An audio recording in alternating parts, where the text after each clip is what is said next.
Max Verstappen is slowly but surely building a case for himself as a notorious and relentless driver, and with his latest actions, it goes without saying that his likeness has dropped massively. He's reached a point where his fans find it hard to justify his actions, especially after what he did to Perez, and we can say that his career is slowly turning into a villain story. But what exactly has Verstappen done that has irritated his fans and Red Bull's fans so much? And could it be that Verstappen is already the most disliked driver on the grid? Verstappen debuted at 17 years of age in Toro Rosso, and just 1 year later, he's been able to promote himself to Red Bull's junior team. And what a promotion that was, winning his first GP ever with the team, putting Ricciardo in the shadows from day one. But even when Verstappen was in Toro Rosso, it was evident that he would struggle a lot with his behavior and his tantrums. At the very first race in Australia in 2015, Verstappen was very angry on the team radio as to why the team hadn't prioritized him instead of Sainz Jr., who was his teammate at the time, and why Sainz hadn't let him pass. Obviously, his behavior continued as he progressed with Red Bull, and while many thought that the immature version of Verstappen was a long-gone version of him, Brazil proved us wrong. From 2016 to 2021, Verstappen took some actions that were really head-scratching and eyebrow-raising in themselves. In Spa 2016, he almost crashed with Kimi Räikkönen at the exit of Eau Rouge as they went into Raidian, a move that Kimi labeled as a very dangerous one. On top of that, Kimi labeled Verstappen as a very dangerous driver, and it's safe to say that he didn't really respect the Dutchman a lot. Another situation in which Verstappen found himself was during the 2018 Brazilian GP, where he got into a very unnecessary duel with Ocon as the Frenchman tried to unlap himself due to the fact that he was faster than Verstappen. The Dutchman took this very seriously and he wanted to prevent it from happening, despite the fact that it would have no bearing on his race. In the process, both crashed entering the Senna corner, and Verstappen lost the lead to Hamilton. After the race, Verstappen rushed into the Force India garage to push and shove Ocon, and then went on to call him an idiot in the press conference.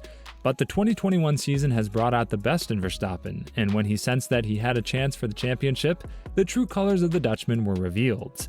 Although it wasn't his fault that he and Hamilton crashed in Silverstone, we can't say the same thing for Monza, where Verstappen refused to back down and literally parked his car on Hamilton's head.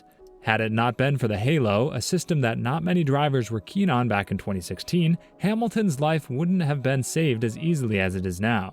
A very similar situation happened in this GP, though the consequences were not as big as they were in Monza. Although 2022 was a season utterly dominated by Verstappen and Hamilton was nowhere to be found throughout the whole season, it goes without saying that the old rivalry from 2021 is something that neither one of them wants to forget. At the safety car restart in lap 7, Verstappen got a better restart and tried to complete a pass on Hamilton on the outside of turn 1. While doing so, he managed to get briefly ahead of Hamilton, who kept the inside line and got his car ahead of Verstappen's car entering the Senna corners. Therefore, that corner belonged to Hamilton, but we all know how keen Verstappen is when it comes to backing down, especially when Hamilton is at issue. So as Verstappen said in the interview later, he knew that Hamilton wouldn't back down, so he didn't back down either. Verstappen received the thicker end of things, both by the crash and by the FIA. His race was effectively ruined due to the fact that he had to box for a new front wing, and later on in the race, he was given a 5-second penalty for the crash. When talking about it, Verstappen said, "I went around the outside into turn 1. I just felt that as soon as I was going next to him, he had no intention to leave me space. I thought, okay, we don't need space, and we're just going to collide." For him, it ruined his chance to win the race. I thought after last year, we maybe forget about it. We can finally race, because first of all, when I went side by side, I thought, okay, let's have a good race. I was surprised I got the 5-second penalty. I mean, I was not upset, but if you asked me, would I do it again? Absolutely.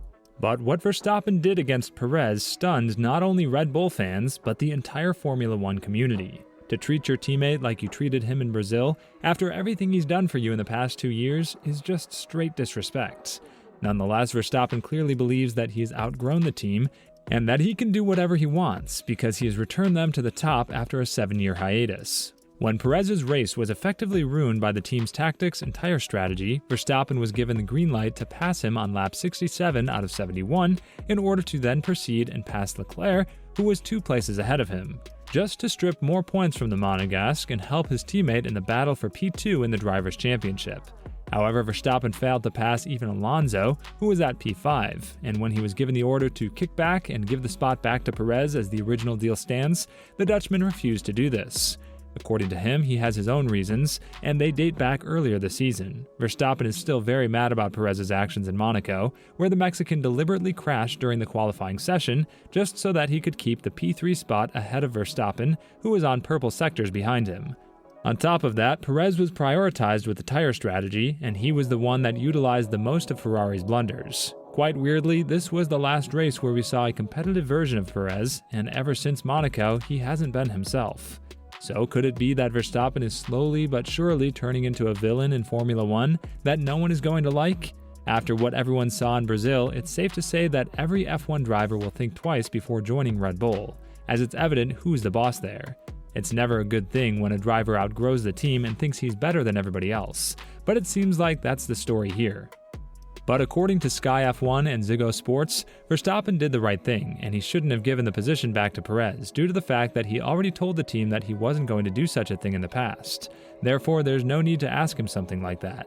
Ted Kravitz spoke about Verstappen's actions in Brazil, adding, "You could make a lot out of it. Max was asked to do something, but said no. Max makes a good point, I suppose, saying, Perez and Leclerc are level on points, and I'll help in Abu Dhabi if you want me to. Max is not interested. He's interested in the World Championship, which he's already done. It would be nice for Perez to be second, but it doesn't really matter. Who's going to remember that in the history books? It is a nice thing for Red Bull Racing, but knowing Max, he thinks, Sergio finishing second? I doubt he cares. But does it really matter? We've won the championship. Job done."